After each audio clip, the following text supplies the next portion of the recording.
Beleza?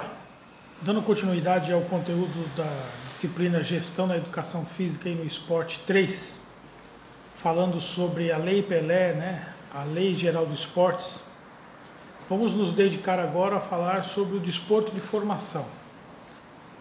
Inciso 4º do artigo 3º da lei em referência, desporto de formação, que ganhou inciso numa alteração da lei no ano de 2015. Então, até então, não havia ali explicitamente uma natureza nesse artigo 3º. Foi acrescentada numa reforma da lei no ano de 2015. E, óbvio, o próprio nome já fala, né? A preocupação com a formação do atleta, para que ele, no futuro, venha a se tornar um profissional.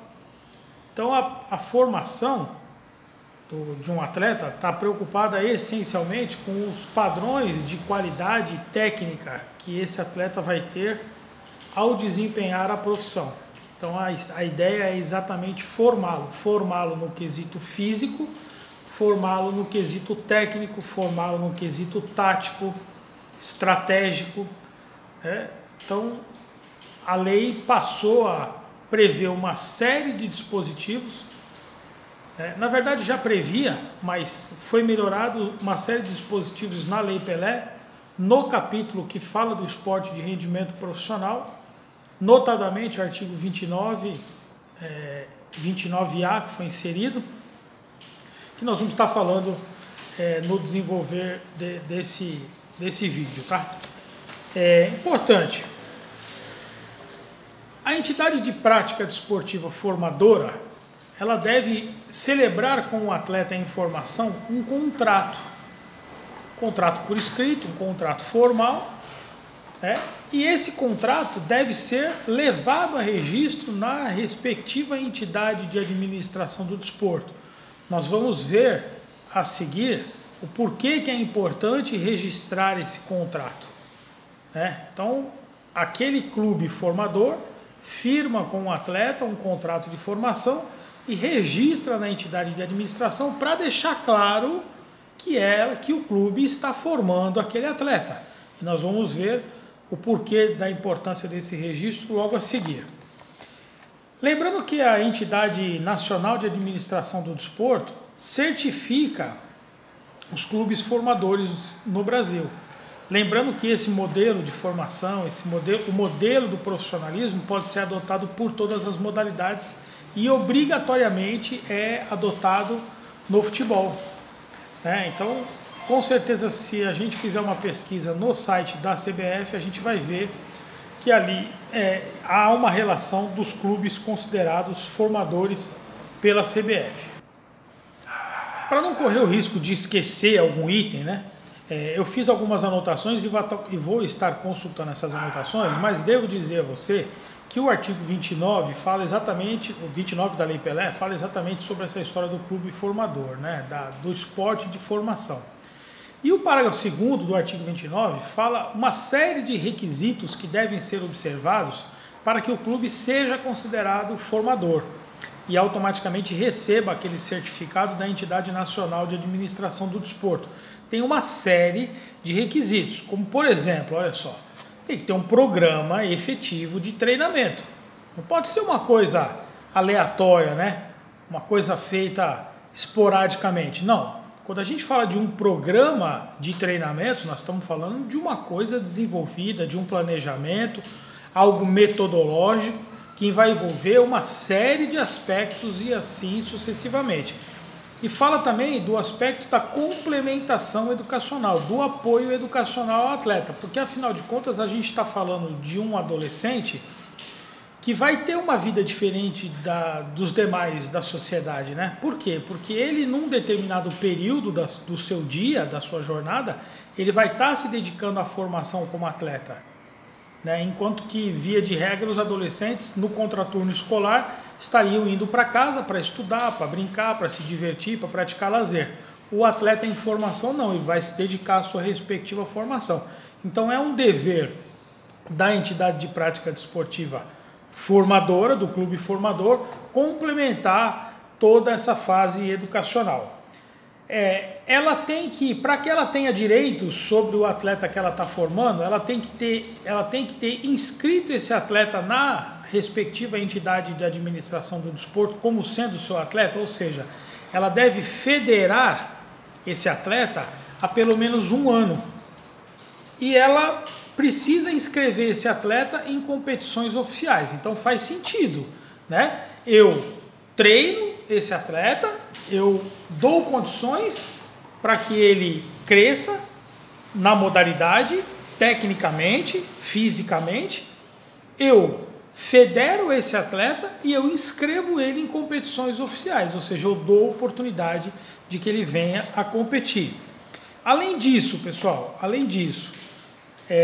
o clube formador ele precisa garantir não só assistência educacional, mas também uma assistência médica, uma assistência psicológica, uma assistência odontológica, uma assistência fisioterapêutica, uma assistência no que diz respeito ao condicionamento e à preparação física. E a lei vai falar também de alimentação, transporte e convivência familiar. Eu quero chamar a atenção a esse item da convivência familiar, porque é muito comum que os clubes formadores, que são poucos no Brasil, você vai ter oportunidade de dar uma consultada lá no site da CBF, né? E eu volto a dizer, esse modelo é obrigatório para o futebol, nem todo clube precisa ser formador, mas alguns clubes se dedicaram a ser clubes formadores e recebem atletas dos mais diversos lugares do Brasil, né? E devem garantir a convivência familiar. Então devem ter essa preocupação da convivência familiar, para que o atleta não fique longe muitas vezes da sua cidade natal, longe da sua família, sem nenhum tipo de contato com os seus familiares, né? Os alojamentos, pessoal, devem ter boas condições de segurança, de habitabilidade, de sanitariedade. Nós vimos, inclusive, recentemente, um episódio que aconteceu com o Flamengo, o grande Flamengo, né, o poderoso Flamengo, e recentemente nós vimos que num alojamento da base pegou fogo, né, e alguns garotos chegaram a falecer, né, queimados em função de uma estrutura de alojamento que não respeitava todos os requisitos legais. Depois veio-se a descobrir que ali não tinha um alvará para que efetivamente aqueles jovens ficassem alojados, o tal do ninho do urubu, né? Mas a verdade é que a lei exige, e a CBF, para emitir o certificado de clube formador, vai exigir também que os alojamentos e as instalações esportivas sejam adequadas, sejam limpas, sejam seguras para serem utilizadas. E que haja ali um corpo técnico profissional adequado para garantir a efetiva formação do atleta, né? Vocês estão vendo que são muitos requisitos para ser clube formador no Brasil. Além disso, o clube tem que ter o cuidado de ajustar o tempo de formação desse atleta à escolaridade dele, né? Então não se pode, com um atleta em formação, simplesmente colocar em prática toda uma estrutura de treinamentos, uma estrutura de formação, como o próprio nome está falando, né? A ponto de que ele não consiga estudar, né? Então o clube tem que estar preocupado onde é que o atleta está estudando, tem que acompanhar esses estudos, tem que acompanhar o rendimento, tem que apoiar, ajudar, auxiliar, garantindo que esse atleta em formação consiga cumprir toda a fase educacional necessária para que ele efetivamente seja um cidadão, né? Continua aqui, ó, no artigo 29, parágrafo 2º, hein, pessoal? Essa formação, ela é gratuita, às expensas do clube. O clube não pode querer que o atleta pague para ser formado. Não, a formação, ela é gratuita por parte do clube formador. E o clube tem que, para poder receber esse certificado, o clube tem que comprovar que participa de competições em pelo menos 2 categorias de base no decorrer do ano. Esses requisitos são os requisitos necessários para que um clube receba o certificado de clube formador e automaticamente, nós vamos ter oportunidade de ver, passe a ser beneficiário de uma série de direitos em relação a esses atletas que o clube está formando, né? Tem um último item aqui que é importante também. Os processos de seleção, aquilo que a gente conhece como peneira, né? A seleção de novos atletas para virem a ser formados não podem coincidir com horários escolares. Devem ser realizados nos finais de semana, em períodos noturnos, nos feriados, né? Para que o jovem que deseja ser formado e nesse afã, nessa expectativa, né? Não tenha que faltar na escola para ir para uma peneira num determinado clube, tá bom? Esses são os requisitos para que uma entidade de prática, para que um clube seja certificado pela entidade de administração, portanto pela CBF, como sendo um clube formador. O parágrafo 6º, ele vai falar do mesmo artigo 29, viu pessoal? É um artigo muito grande esse artigo 29.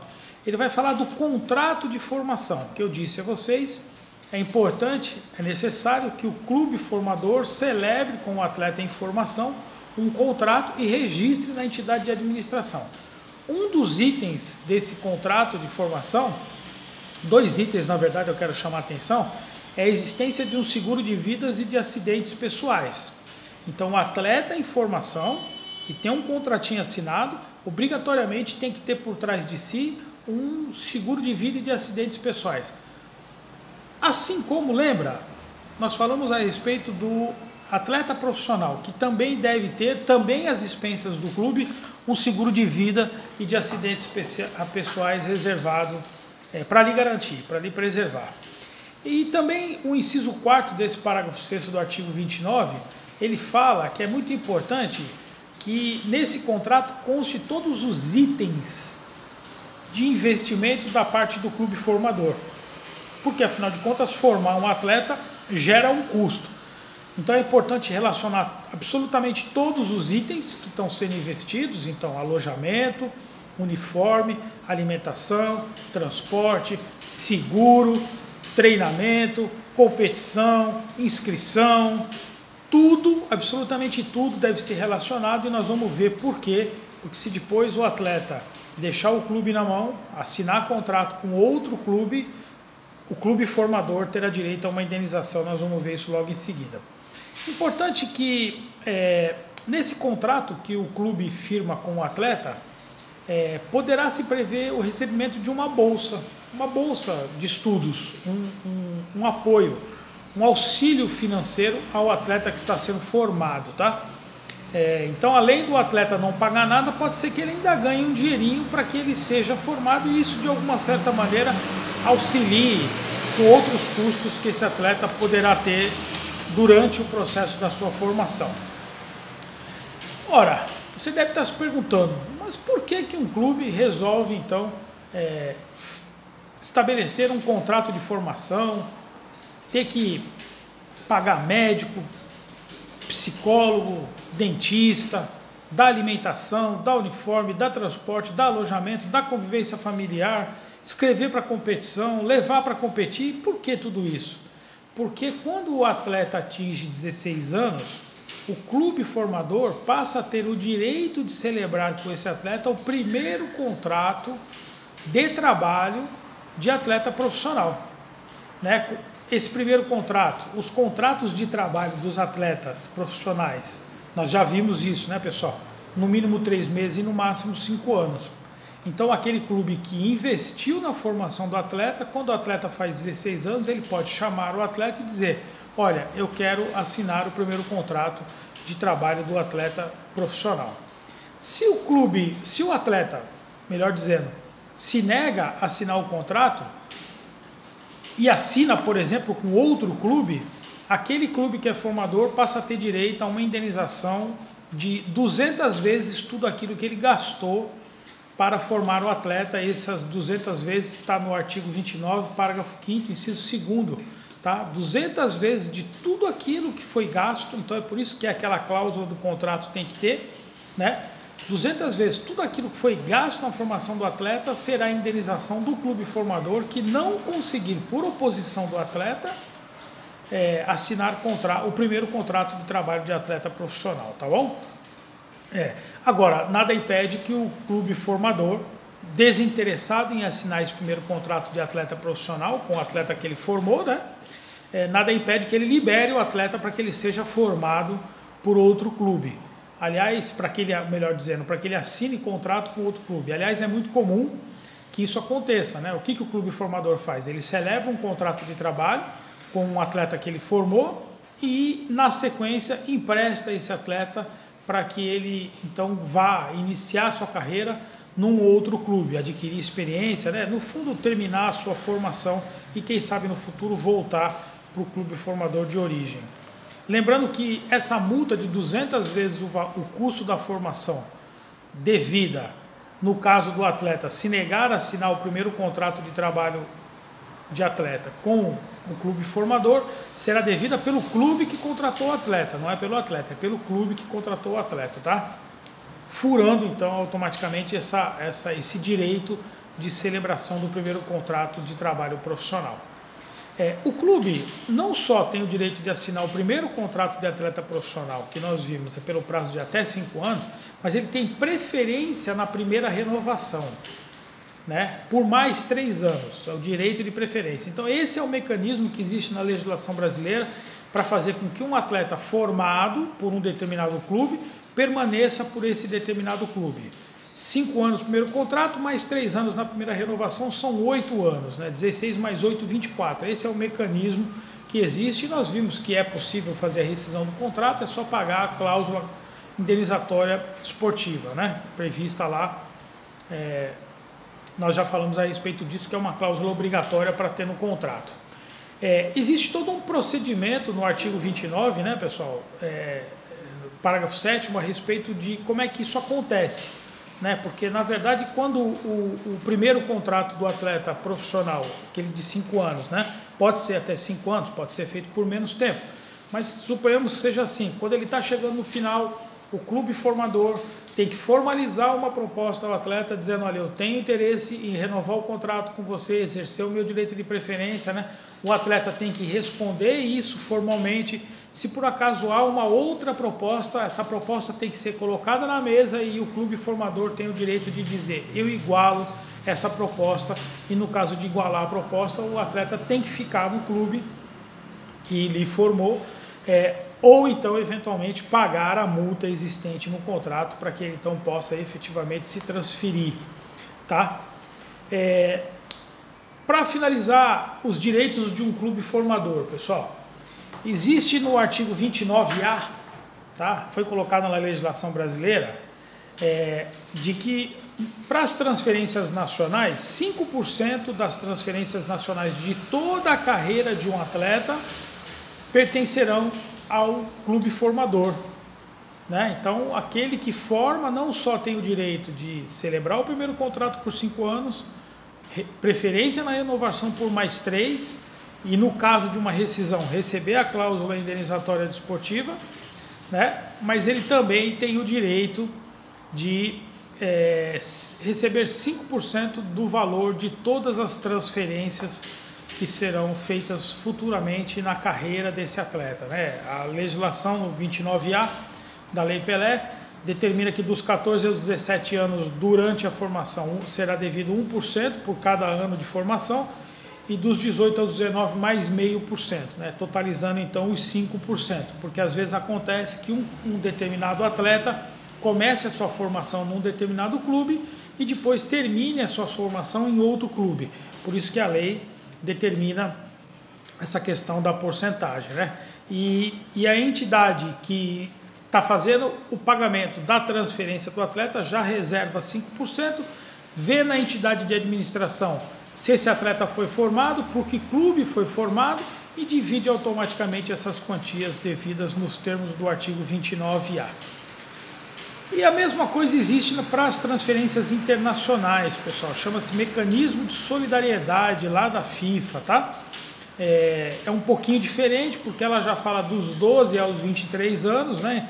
Então, dos 12 aos 15 anos na formação de um determinado atleta, é 0,25%, né? 4 anos, 12, 13, 14, 15, vezes 0,25, 1%. Você vai dividir nas transferências internacionais. E dos 16 aos 26 são 8 anos, 0,5% para cada ano desse. 8 vezes 0,5, 4%, soma com aqueles 1% dos 12 aos 15, automaticamente perfazendo 5%. É fácil de entender. Um atleta que foi formado 100% por um determinado clube, vamos falar, por exemplo, do Neymar, né?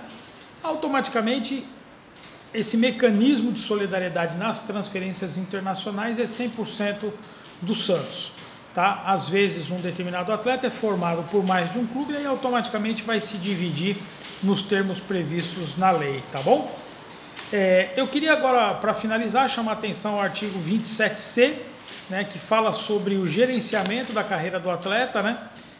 E aí tem algumas restrições, o artigo 27C, né, em relação a aquilo que a gente tem muito ouvido falar, que é o tal do empresário, né, que faz o contrato com o atleta logo no começo da carreira, que pega uma procuração, né, e depois o atleta fica na mão do empresário, fica na mão do...